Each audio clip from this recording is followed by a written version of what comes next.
Vocab special class में आप लोगों का स्वागत है। चाहे आप सीजीएल की प्रिपरेशन कर रहे हैं, सीपीओ की, सीएचएसएल की या एमटीएस एग्जाम की, जो इंपॉर्टेंट वर्ड्स हैं वो मैं सारे इंक्लूड कर रहा हूं। ये है क्लास नंबर 4। इससे पहले क्लास 1, 2 एंड 3 ऑलरेडी मैं कंप्लीट करा चुका हूं और टोटल 45 वर्ड्स अभी तक मैं कंप्लीट करा चुका हूं और इसकी मैं पीडीएफ भी आप लोगों को पेड कोर्स में प्रोवाइड कर चुका हूं। ये है क्लास नंबर 4। टोटल मैं इस वोकैब सेशन से 125 क्लासेस लेने वाला हूं। उससे ज्यादा भी हो सकती है, उससे कम नहीं होने वाला है, ठीक है। और अगेन मैं बता दूं, देखो आपको कि हम अल्फाबेटिकल ऑर्डर में जा रहे हैं। जैसे अल्फाबेट्स आपको पता है 26 होते हैं, ए बी सी डी। तो इस तरह से ए अल्फाबेट से जितने भी वर्ड्स आए हुए हैं इंपॉर्टेंट आपके एसएससी एग्जाम में, वो हम कंप्लीट करेंगे। उसके बाद बी अल्फाबेट से जितने भी वर्ड्स आए हुए हैं आपके एसएससी एग्जाम्स के, वो कवर अप करेंगे। उसके बाद सी एंड इस तरह से सो ऑन जेड तक, अल्फाबेट जेड तक हम कंप्लीट करने वाले हैं वर्ड्स। अभी हमारा जो सीरीज चल रहा है वो अल्फाबेट किस पे चल रहा है, ए से आने वाले जितने भी वर्ड्स हैं। देखिए, अगर मैं बात करूं, रिसेंटली आपका पेपर हुआ है, सीएचएसएल का एग्जाम हुआ था। सीएचएसएल का एग्जाम हुआ था, लॉकडाउन के बाद कुछ शिफ्ट के पेपर रह गए थे, तो उनका एग्जाम हुआ था। उसमें जो मैंने 44 नंबर पे वर्ड्स कराया था वो आपको अगेन रिपीट किया गया है। वो मैं वर्ड्स बता भी देता हूं यहां पे मैं आपको कि मैं कौन सा कराया था वर्ड्स। ये था हमारा वर्ड्स, जो वर्ड्स था एम्बी डेक्स्ट्रस। यही वर्ड्स आपके एसएससी एग्जाम में अभी जो लेटेस्ट का पेपर हुआ है सीएचएसएल का, इसमें पूछा गया है एम्बी डेक्स्ट्रस। तो एम्बी डेक्स्ट्रस का मतलब मैंने बताया था कि a person who is able to use both hand with equal skill, यानी एक ऐसा पर्सन जो अपने दोनों हाथों को कुशलता पूर्वक इस्तेमाल करता हो। फिर मैंने आपको यह भी बताया था कि एम्बी एक क्या है, वर्ड रूट है, जिसका मतलब क्या होता है, बोथ। और डेक्ट्रस, डेक्ट्रस मतलब होता है कि जो अपनी हाथों की स्किल्स को रिप्रेजेंट करता है। तो जिसके दोनों के दोनों हैंड यानी बोथ हैंड इक्वल स्किल्ड हो, वैसे पर्सन को बोलते हैं एम्बीडेक्ट्रस। तो ये चीजें यही आपके सीएचएसएल के अभी लेटेस्ट पेपर में पूछा गया था। तो मैं अगेन आपको रिपीट करना चाहूंगा, यहां से मैं मूव कर लेता हूं, उसके बाद मैं आपको डिस्कस करूंगा कि अगेन मैं आपको रिपीट करना चाहूंगा कि जितने भी वर्ड्स हैं ना, जो भी मैं वर्ड्स कराऊंगा 125 क्लास में, वो सारे के सारे इंपॉर्टेंट वर्ड्स हैं जो आपके प्रीवियस ईयर में पूछे गए हैं, सीजीएल में, सीपीओ में, सीएचएसएल में और एमटीएस में। और वैसे वर्ड्स हैं जो आपको 2 to 3 टाइम्स ऑलरेडी रिपीट हो चुके हैं। जैसे एम्बीडेक्ट्रस, ये वर्ड ऐसा है जिस 5 to 6 टाइम रिपीट हो चुका है और फिर भी वो लेटेस्ट पेपर में पूछे जा रहे हैं। चलिए, तो देर नहीं करते हुए स्टार्ट करते हैं सेशन को। तो मैं यहां से इरेजर ले लेता हूं। देखिए, अब आते हैं हम नंबर 46। 1 to 45 नंबर तक मैं ऑलरेडी वर्ड्स बता चुका हूं 1 to 3 क्लास में, 1, 2 एंड 3। तो अब हम शुरू करते हैं, अपने मेन पॉइंट पे आते हैं। देखिए ध्यान से, ये वर्ड है एम्बीवेलेंट। एम्बीवेलेंट का मतलब होता है हैविंग अपोजिट फीलिंग, यानी जो पक्ष और विपक्ष दोनों में हो, इसलिए उसका विचार क्या हो, क्लियर नहीं हो, अस्पष्ट नहीं हो। अब देखो, मैं आपको मीनिंग बता रहा हूं। देखो, अभी मैंने बताया था एम्बी। एम्बी क्या है, एक वर्ड रूट है जिसका मतलब होता है बोथ, ठीक है। और वैलेंट उसमें हमने ऐड कर दिया। तो इससे ये पता चल जाएगा आपको, मीनिंग क्लियर पता चल जाएगा, कुछ ना कुछ बात हो रही है। अब हैविंग एम्बीवेलेंट का मतलब क्या हो गया कि जो दोनों पक्ष में हो, यानी मैं इधर भी हूं और मैं इधर साइड भी हूं। जैसे कोई पर्सन ने बोला कि भाई आप किसके साइड हो, तो मैं क्लियर कट बता ही नहीं रहा हूं कि मैं किसके साइड हूं, मैं इसके साइड भी हूं, इसके साइड भी, यानी दोनों साइड विचार रख रहा है, लेकिन उसके जो फीलिंग्स हैं, उसके जो विचार है, वो क्लियर नहीं है, यानी स्पष्ट नहीं है। यानी हैविंग अपोजिट फीलिंग, यानी उसका जो फीलिंग है, उसके जो विचार है, वो क्लियर नहीं है, वो किसके साइड है, वो दोनों के पक्ष में है, लेकिन क्लियर नहीं पता रहा है कि मैं किसके साइड हूं। तो उसके लिए हम वर्ड यूज करते हैं एम्बीवेलेंट। चलिए, नेक्स्ट वर्ड है हमारा, नेक्स्ट वर्ड है एम्बीवर्ट। एम्बीवर्ट का मतलब क्या होता है, एम्बीवर्ट का मतलब होता है बोथ इंट्रोवर्ट एंड एक्सट्रोवर्ट। देखो, यहां पे 3 वर्ड आते हैं, एक होता है इंट्रोवर्ट, सेकेंड है एक्सट्रोवर्ट एंड थर्ड है एम्बीवर्ट। 3 वर्ड्स मैं आपको बता देता हूं यहीं पे। देखो, इंट्रोवर्ट ऐसा पर्सन होता है जो बात बहुत ज्यादा बोलता नहीं है, वो अपने अंदर बातों को रखता है, अपने अंदर ही अपना गुण रखता है, वो किसी को बताता नहीं कि मैं ऐसा हूं या वैसा हूं, ठीक है। एक्सट्रोवर्ट जो अपनी जो भी फीलिंग्स है, जो भी अपनी विचार है, वो सभी को बताते रहता है, यानी जिसको हम बोलते हैं ना बातूनी, जो बहुत ज्यादा बात करता है, अपने बारे में ही बहुत सारा कुछ बताते जा रहा है, यानी वो अपने अंदर फीलिंग को नहीं रखता, वो सभी को बताते रहता है कि मैं ऐसा हूं, मैं वैसा हूं, ठीक है। एम्बीवर्ट, एम्बीवर्ट में क्या होगा, दोनों की टेंडेंसी होगी, इंट्रोवर्ट की भी और एक्सट्रोवर्ट की भी। यानी कि वो क्या करता है, वो बहुत ज्यादा बोलने की भी, बहुत ज्यादा बोलने वाला भी गुण है उसके पास और कम बोलने वाला भी गुण है। यानी बोथ इंट्रोवर्ट एंड एक्सट्रोवर्ट, यानी इंट्रोवर्ट का भी उसके अंदर नेचर है और एक्सट्रोवर्ट का भी नेचर है।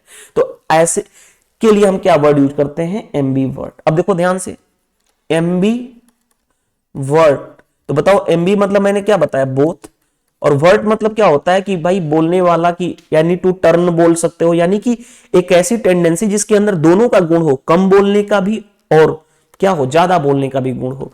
इंट्रोवर्ट यार उसको कम बोलने की आदत है, यानी वो अपनी जो गुण है, वो स्किल्स है, वो अपने अंदर रखना चाहता है, वो शेयर नहीं करना चाहता। एक्सट्रोवर्ट यानी वो बोलना चाहता है कि मैं ऐसा हूं, यानी सब कुछ वो प्रकट कर देना चाहता है सभी के सामने। लेकिन एम्बीवर्ट क्या है, उसकी टेंडेंसी दोनों है, इंट्रोवर्ट और एक्सट्रोवर्ट की भी।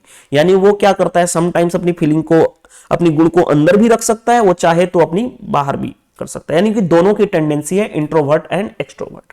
चलिए अब नेक्स्ट वर्ड आता है हमारा, देखो नेक्स्ट वर्ड है हमारे पास एमनिएबल। एमनिएबल मतलब होता है इजिली परसुएड और कंट्रोल। अब देखो परसुएड मतलब क्या होता है, मनाना, यानी जिसे आसानी से मनाया जा सके या जिसे आसानी से कंट्रोल किया जा सके, या जिसे आसानी से, परसुएड मतलब मनाना, समझाना, यानी जिसे आसानी से समझाया या नियंत्रित किया जा सके, उसके लिए हम वर्ड यूज करते हैं एमनिएबल। ठीक है, एमनिएबल मींस इजिली परसुएड और कंट्रोल। ठीक है, चलिए नेक्स्ट वर्ड है हमारा एमनेस्टी। एमनेस्टी का मतलब क्या होता है, मैं यहां पे हाइलाइटर यूज कर लूं, एमनेस्टी। एमनेस्टी मतलब होता है कि एक ऐसा क्षमादान जो गवर्नमेंट के द्वारा दिया जाए, यानी सरकार के द्वारा दिए जाने वाला क्षमादान, यानी a general pardon granted by government. यानी अब देखो यहां पे एक वर्ड है पार्डन। पार्डन मतलब होता है क्षमादान। ठीक है, यानी एक ऐसा क्षमादान जो किसके द्वारा ग्रांट किया गया हो, यानी किसके द्वारा दिया जाए, वो गवर्नमेंट के द्वारा, यानी वो सरकार के द्वारा दिया जाए, तो उसके लिए हम वर्ड यूज करते हैं एमनेस्टी। एमनेस्टी मतलब क्षमादान, लेकिन सरकार के द्वारा दिया जाने वाला क्षमादान कहलाता है एमनेस्टी, यानी a general pardon granted by a government. Immoral, अब ये तो सभी लोगों को ये फेमस वर्ड है, ये तीनों वर्ड्स आपके एसएससी एग्जाम में पूछे जा चुके हैं। इमोरल, इमोरल मींस होता है कि जिसको सही और गलत का मतलब नहीं पता है, यानी कि वो सही का और गलत का मतलब नहीं पता है, यानी one not concern with right और रॉन्ग, जिसे सही और गलत का कोई मतलब नहीं हो, यानी उसको मतलब ही नहीं पता हो क्या सही है क्या गलत है, यानी one not concern with right और रॉन्ग। ठीक है, तो उसके लिए हम वर्ड यूज करते हैं एमोरल। अब जानते हो मोरल, मोरल मतलब क्या होता है, नैतिक। आप जानते हो हिंदी में एमोरल यानी अनैतिक, जिसको नैतिक मतलब जिसको ज्ञान बूझ हो, सही और गलत में फर्क जानता हो, एमोरल। एमोरल मींस क्या हो गया, अब ए लगने से क्या हो गया, निगेटिव वर्ड हो गया, ये अनैतिक, जिसको सही और गलत का मतलब नहीं पता हो। चलिए अब आते हैं, हम पूरा इरेज करते हैं। नेक्स्ट वर्ड हमारा जो है वो है नेक्स्ट वर्ड, यार ये तो क्या प्रॉब्लम हो रही है। हाँ, नेक्स्ट वर्ड देखिए एमोर्फस। ये एक्चुअल में फिजिक्स का वर्ड है। देखो एमोर्फस जो वर्ड है ये फिजिक्स का वर्ड है। अगर आपने क्लास 12th में पढ़ा होगा या 10th में पढ़ा होगा तो एक पढ़ते हो एमोर्फस सॉलिड, आप जानते हो ना। तो एक ऐसा सॉलिड, एक एक्स्ट्रा स्ट्रक्चर जिसका क्लियर शेप डिफाइंड नहीं हो, यानी जिसकी बनावट, जिसकी स्वरूप स्पष्ट क्लियर नहीं हो, वैसे सॉलिड को हम बोलते हैं एमोर्फस सॉलिड। तो यहां पे वहीं से वर्ड आया है एमोर्फस, यानी कि एमोर्फस सॉलिड बोल दिए। एमोर्फस का मतलब ये होता है विदाउट ए क्लियरली डिफाइंड शेप और फॉर्म, यानी जिसका स्वरूप स्पष्ट नहीं हो, यानी जिसका जो स्वरूप हो, जिसका शेप वो क्लियरली डिफाइंड नहीं हो, यानी अस्पष्ट नहीं हो, तो हम कहते हैं एमोर्फस। याद रखोगे एमोर्फस सॉलिड, जैसे आपके फिजिक्स में भी आ सकता है क्वेश्चन कि what is the meaning of amorphous solid, तो यानी वहां पे 4 ऑप्शन रहेगा, तो आप बोल डाल सकते हो वहां पे कि जिसका शेप, जिसका फॉर्म क्लियर डिफाइंड नहीं हो, उस टाइप के सॉलिड को हम बोलते हैं एमोर्फस सॉलिड। चलिए नेक्स्ट वर्ड है हमारा एम्फीबियन। ये भी आपका इंपॉर्टेंट वर्ड है एम्फीबियन। एम्फीबियन का मतलब होता है, हाइलाइटर कर देता हूं, एम्फीबियन का मतलब होता है एक ऐसा जानवर जो पानी और स्थल यानी जो लैंड और वाटर दोनों में रह सकता है। यानी देखो animal that can live on land and in water, यानी एक ऐसा जानवर जो धरती पे भी रह ले यानी लैंड पे और पानी में दोनों में रहता हो उस टाइप के जानवर को, एनिमल को हम क्या बोलते हैं? एम्फीबियन। तो आई होप जो पानी और स्थल दोनों पर जीवित रहे उसको हम क्या बोलते हैं? एम्फीबियन, यानी वैसे जानवर को। चलिए नेक्स्ट है हमारा एम्पी थिएटर। अब देखो एम्पी थिएटर का मतलब क्या है, समझो बात को। एम्पी थिएटर मतलब ये होता है कि एक ऐसा स्पेस, एक ऐसा सर्कुलर स्पेस या एक ऐसा ओवल बिल्डिंग या एक ओपन स्पेस जहां पे बहुत सारे लोग अपने अभिनव को क्या करते हैं? प्रदर्शन करते हैं। जैसे हम हिंदी में बात करें एक लेमन लैंग्वेज में तो अखाड़ा जानते हो, जहां पे कुश्ती लड़ी जाती है। तो आप देखो वो शेप कैसा होता है? वो शेप ऐसा वृत्ताकार होता है जहां पे दो लोग परफॉर्म करते हैं, बाकी अदर लोग क्या करते हैं? उसको देखते हैं। तो वैसे जगह को हम क्या बोलेंगे? एम्पी थिएटर बोल सकते हैं। सिर्फ अखाड़े को ही नहीं, जैसे देखते हो नाच घर, हम देखते हैं कि एक नाच का स्टेज बनाया जाता है, डांस करने का स्टेज बनाया जाता है, बाकी लोग बैठ करके देखते हैं, तो उसको भी हम बोल सकते हैं एम्पी थिएटर।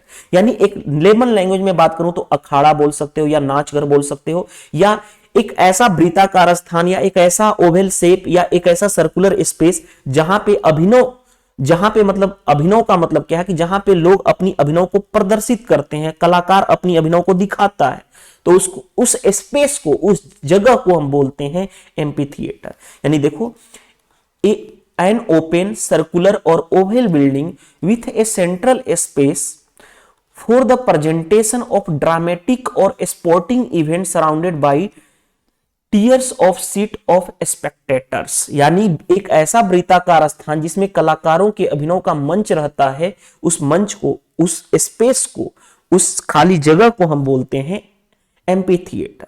तो आई होप आपको एम्पी थिएटर का मतलब पता चल गया होगा। चलिए एम्प्यूथी वर्ड बहुत अच्छा है, यहां पे क्वेश्चन भी पूछा गया। एम्प्यूथी का मतलब क्या होता है कि एक ऐसा व्यक्ति जो अपंग हो। आप देखते हो ना कि बोलते हो ना कि अरे यार वो तो बचपन से ही अपंग निकला, यानी उसके हाथ पैर टेढ़े वगैरह हैं, या कोई हाथ जैसे 5 उंगली है तो उसके 4 ही उंगली है, यानी उस बचपन से ही वो अपंग है। यानी बोल सकते हो a person who limbs has been amputated, यानी एक ऐसा व्यक्ति जिसका अंग कटा हुआ हो, जैसे तो उस टाइम हम वर्ड यूज करते हैं एम्प्यूथी। एम्प्यूथी मींस अपंग लेमन लैंग्वेज में बोल सकते हो, या एक ऐसा व्यक्ति जिसका अंग कटा हुआ है, यानी whose limbs has been amputated, कुछ भी बोल सकते हैं, यानी जिसका कटा हुआ भाग हो, जिसका अंग कट चुका हो, या जिसका बोल सकते हो अपंग हो, तो उस टाइम हम वर्ड यूज करते हैं एम्प्यूथी। ये भी आपके एसएससी एग्जाम में के लिए इंपॉर्टेंट वर्ड्स है। चलिए नेक्स्ट आप पे आते हैं। नेक्स्ट वर्ड है एनार्कोनिज्म। एनार्कोनिज्म मतलब क्या होता है? देखो ध्यान से, जहां भी क्रोन वर्ड आए, क्रोन वर्ड का मतलब होता है टाइम से रिलेटेड, यानी समय से रिलेटेड। ठीक है। अब एनार्कोनिज्म मतलब क्या होता है कि something that is not suitable for its age of existence, यानी अपने समय से विमेल, यानी कि जो आपका समय है, देखो ध्यान से, नहीं बोलते हैं हम, नॉर्मल वे में बोलते हैं कि तुम्हारा इस टाइम जो समय चल रहा है, जो तुम्हारी एज है। जैसे देखो बहुत सारे पंडित लोग बोलते हैं ना, आप देखते होंगे पंडित बताते हैं कि भाई जो तुम्हारा आने वाला जो टाइम, जो ये टाइम चल रहा है तुम्हारा, जो मान लो तुम्हारी एज 16 ईयर है, मान लो कि तुम्हारी एज 16 ईयर है, पंडित वगैरह से बहुत सारे लोग हाथ वगैरह दिखाते हैं, तो पंडित बोलता है कि भाई जो आपका दिन चल रहा है, आपकी जो इस टाइम एज चल रही है, ये आपके लिए सही नहीं है, यानी आपकी जो सही नहीं है, आपके साथ अनहोनी होने वाला है, जो कुछ भी है। यानी वही चीज है कि something that is not suitable for its age of existence, यानी जो आपकी एज चल रही है उस टाइम के लिए वो सारी चीजें आपके बस में ना हो, यानी आपके जो समय है उससे विमल हो। ठीक है। यानी समथिंग इज नॉट सुटेबल, यानी जो आपका एज ऑफ एग्जिस्टेंस है उस टाइम पे वो सारी चीजें सुटेबल नहीं है, यानी अपने समय से विमल, तो उस टाइम उसके लिए हम वर्ड यूज करते हैं anachronism. Anachronism means something that is not suitable for the age of existence, यानी अपने समय से विमल। चलिए नेक्स्ट वर्ड है एनार्कोनिस्टिक। एनार्कोनिस्टिक मतलब क्या होता है? That which is out of place, यानी एक ऐसी परिस्थिति या स्थान जो आपके दृष्टिकोण से असंगत हो, यानी क्या होने वाला है परिस्थिति आपके दृष्टिकोण से असंगत, यानी कि आप उसके नहीं पता है कि आपके आगे, जैसे एनार्कोनिस्टिक मतलब वही चीज है, यहीं से आया, देखो एनार्कोनिज्म से ही बना है एनार्कोनिस्टिक। एनार्कोनिस्टिक मतलब कि जो एक ऐसी स्थिति जो आपके काबू में ना हो, यानी उसके से आप संगत ना हो, असंगत हो, कि क्या, जैसे मैं बाइक चला रहा हूं, मेरे साथ आगे क्या हो सकता है, आई डोंट नो, यानी उससे मैं संगत नहीं हूं कि क्या हो सकता है, तो उसके लिए हम वर्ड यूज करते हैं एनार्कोनिस्टिक। चलिए एनेस्थेटिक, एनेस्थेटिक वर्ड भी आपके इंपोर्टेंट वर्ड्स है, ये दोनों भी इंपोर्टेंट है। एनेस्थेटिक मतलब होता है एक ऐसा सबस्टांस जिसको जिसको खाने से या जिसको इस्तेमाल करने से आपको पेन रिलीफ हो जाए, यानी आपका दर्द महसूस ही ना हो, जो आपको दर्द हो वो दर्द ही खत्म हो जाए, यानी दर्द महसूस ना हो। देखो लिखा हुआ है substance causing insensitivity to pain, यानी एक ऐसा सबस्टांस जिसके थ्रू आपकी जो पेन की सेंसिटिविटी मतलब क्या हो, पेन फील होना यानी दर्द होना।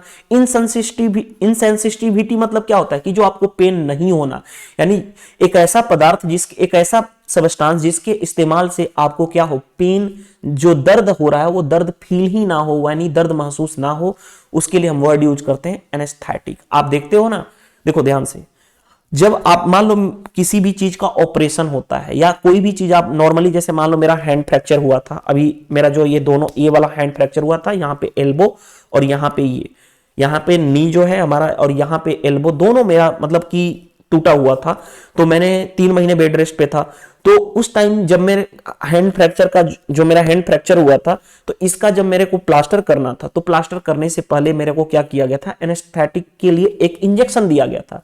उससे क्या हुआ, मेरे हाथ पे क्या किया जा रहा है मेरे को फील ना हो, मैं क्या हुआ, सेंसलेस हो गया था। सेंसलेस का मतलब कि मैं गश्ती की स्थिति में था, मेरे को पता नहीं चल रहा था मेरा क्या हुआ था। ठीक है, जैसे आप ऑपरेशन होता है तो ऑपरेशन में देखते हो पहले इंजेक्शन दिया जाता है कि आपको ऑपरेशन के दौरान क्या हुआ है आपको फील ना हो। तो एनेस्थेटिक मतलब यही होता है कि एक ऐसा सबस्टांस जिसके इस्तेमाल से आपका दर्द जो है महसूस ना हो, यानी पेन रिलीफ मिले, यानी पेन दर्द ना हो। चलिए नेक्स्ट वर्ड है एनेग्राम। एनेग्राम मींस क्या होता है कि एक ऐसा वर्ड जिसमें दूसरे वर्ड के सारे लेटर क्या हो, कंटेन हो, यानी एक ऐसा वर्ड जिसमें कोई दूसरा वर्ड है उसके सारे के सारे लेटर उसमें मौजूद हो, यानी a word containing all the letter of another word. एक ऐसा शब्द जिसमें किसी अन्य शब्द के सारे अक्षर मौजूद हों, उसको लिए हम वर्ड यूज करते हैं एनेग्राम। जैसे देखो मैंने एक वर्ड लिखा चाइल्डहुड, और दूसरा वर्ड है चाइल्ड। तो देखो खुद सोचो, ये एक ऐसा वर्ड है, देखो मैं प्रैक्टिकली आपको समझा रहा हूं, ये एक ऐसा वर्ड है जिसमें दूसरे वर्ड का, ये क्या है, दूसरा वर्ड है जिसके दूसरे वर्ड के सारे लेटर इसमें मौजूद हो। तो इसके लिए हम वर्ड यूज करते हैं anagram. Anagram means a word containing all the letter of another words, that is called anagram. चलिए नेक्स्ट वर्ड पे आते हैं, मैं इसको इरेज करता हूं। नेक्स्ट वर्ड है हमारे पास एनालैग्स। देखो analgesic, analgesic means the inability to feel pain, यानी दर्द न महसूस होने की स्थिति कहलाती है एनालैगैसिक। देखो एनेग्राम, देखो आपने पढ़ा होगा एनेस्थेटिक, अभी जस्ट मैंने आपको बताया था एनेस्थेटिक मतलब एक ऐसा सबस्टांस जिसके इस्तेमाल से आपको दर्द फील ना हो। लेकिन एनालैगैसिक मतलब क्या होता है, एक ऐसी स्थिति, the inability to feel pain, यानी दर्द न महसूस होने की स्थिति कहलाती है एनालैगैसिक। ठीक है, चलिए नेक्स्ट वर्ड है एनार्चिस्ट। एनार्चिस्ट मतलब क्या होता है, ए person who rejects the need for a system of government society and propose it's ablution, one who is out of subvert of A government. देखो सिंपल मीनिंग मैं आपको सारा कुछ बताऊं तो एनार्चिस्ट मतलब क्या होता है कि एक ऐसा पर्सन जो गवर्नमेंट के शासन व्यवस्था के पक्ष में ना हो, यानी एक ऐसा पर्सन जो गवर्नमेंट के शासन व्यवस्था के पक्ष में ना हो बल्कि वो अराजकता का साथ देता हो, यानी a person who rejects the need for a system of government society and propose its abolition, one who is out of subvert a government, यानी एक ऐसा व्यक्ति जो सरकार के शासन व्यवस्था के पक्ष में नहीं हो बल्कि वो क्या कर रहा हो, अराजकता का समर्थन करे। जैसे आप एनार्ची, आप जानते हो ना एनार्की, एनार्की मतलब क्या होता है, अराजकता, तो उसी से वर्ड बना है एनार्चिस्ट। एनार्चिस्ट मतलब एक ऐसा पर्सन जो शासन व्यवस्था के पक्ष में ना हो बल्कि वो अराजकता का साथ देता हो। तो आई होप हमने ये सारे के सारे वर्ड सीखे इस वीडियो में। वीडियो सेशन पसंद आए तो वीडियो को क्या कर दीजिएगा, लाइक कर दीजिएगा और कमेंट सेक्शन में आप रिप्लाई कर सकते हैं। हमने 15 वर्ड्स सीखा, सिर्फ 15 वर्ड्स नहीं सीखा, उसके मीनिंग को एज वेल एज इंग्लिश में एज वेल एज हिंदी में। देखो हर एक चीज की अंडरस्टैंडिंग होनी चाहिए, ऐसा नहीं है कि अब जैसे देखो मैंने बताया था आपको एक एमनेस्टी, एमनेस्टी वर्ड मैंने बताया, एमनेस्टी मतलब अब देखो हिंदी में बता देता एमनेस्टी मींस क्षमादान होता है। अरे भाई किस चीज का क्षमादान, मैंने आपको क्षमा कर दिया तो ये एमनेस्टी वर्ड यूज करेंगे यहां पे? नहीं, एमनेस्टी का मतलब होता है a general pardon guaranteed by the government, यानी एक ऐसा क्षमादान जो गवर्नमेंट के द्वारा दिया जाए, यानी सरकार द्वारा दिया जाने वाला क्षमादान कहलाता है एमनेस्टी। ऐसा नहीं कि कुछ भी डाल दो। जैसे एमनिएबल मैंने बताया था, तो मैंने बताया था ना एमनिएबल मतलब क्या होता है, इजिली परसुएड और कंट्रोल, यानी जिसे आसानी से समझाया मनाया या उसको कंट्रोल किया जा सके, उसके उस टाइम हम वर्ड यूज करते हैं एमनिएबल। तो इस तरह से ये 15 वर्ड्स आपके माइंड में इंड होने से पहले पहले आपके एक बार और रिकॉल कर लीजिएगा।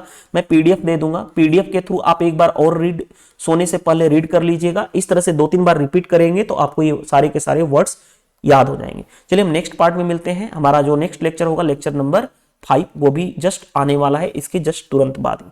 थैंक यू, बाय बाय, मिलते हैं नेक्स्ट सेशन में। Thank you.